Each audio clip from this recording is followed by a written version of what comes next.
Today is an interesting time to be alive, an interesting time to be a Catholic. It's an exciting time to be here. Well, I like to look and see what some of the commentators are saying about this whole situation, and one of my favorites is Robert Kiyosaki. And the most current thing I could find that he put out was an article back in October, and I was so inspired by it. I took my 3 sons and we had a little conference to discuss this article, and I want to scan through that and then bring it into family, church, and things that apply more closely to us here. But he calls it The Rise and Fall of American Democracy, and as some of his support, he uses some information from a study by a Scottish-born English lawyer and historian back in the 1700s by the name of Alexander Tytler, and I hope I'm pronouncing that properly. And according to Mr. Tytler, democracies are always temporary. Democracy is temporary in nature, cannot exist in a permanent form of government because it will continue up until voters discover they can vote themselves generous gifts from the public treasury.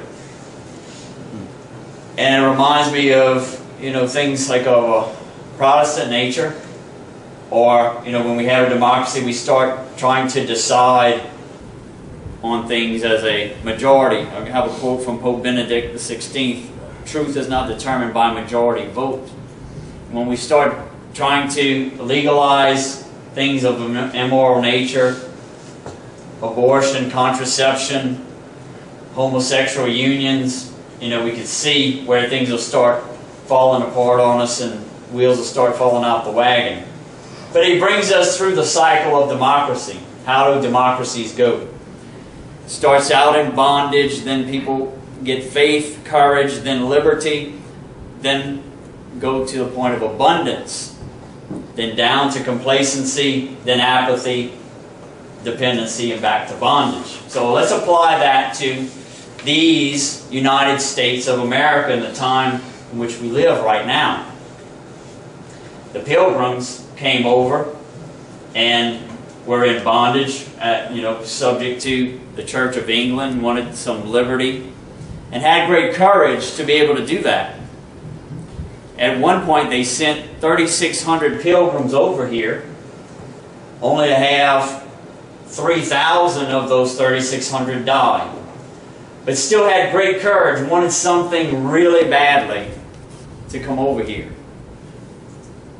We had the courage to go through a revolutionary war, and as a result of that victory were able to gain liberty.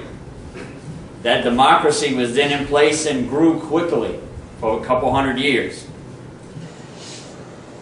Then we have, fast forward a couple hundred years, World War II, mid-1940s.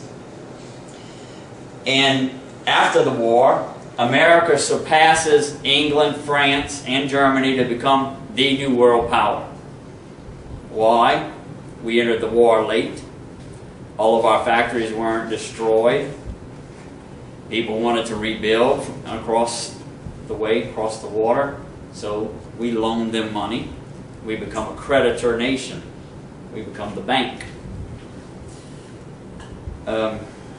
So then we go from liberty to abundance, maybe too much abundance, because then that obviously led to complacency, and now what we seem to be with apathy.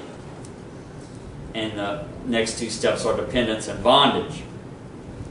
We are dependent on China, communist country, to finance our debt and fill our stores with cheap goods. This is not a time to be complacent or apathetic, Mr. Kiyosaki says. So, and this is in terms of finances, but let's just look at it. It's time to, in schools, and many of us homeschool, but to train and educate our children in the area of finances, and for the formation of entrepreneurs. And we've been considering some things on family entrepreneurship. but the idea of independence. And he says, please be clear, I don't fear the Chinese. I fear our growing weakness. And this is where I want to address, the younger guys and some of the people that you're going to be around and the weakness that's out there. And how what this is a call for is leaders. We're going to need these young guys in here to move up into the world, into society as leaders, men of greatness.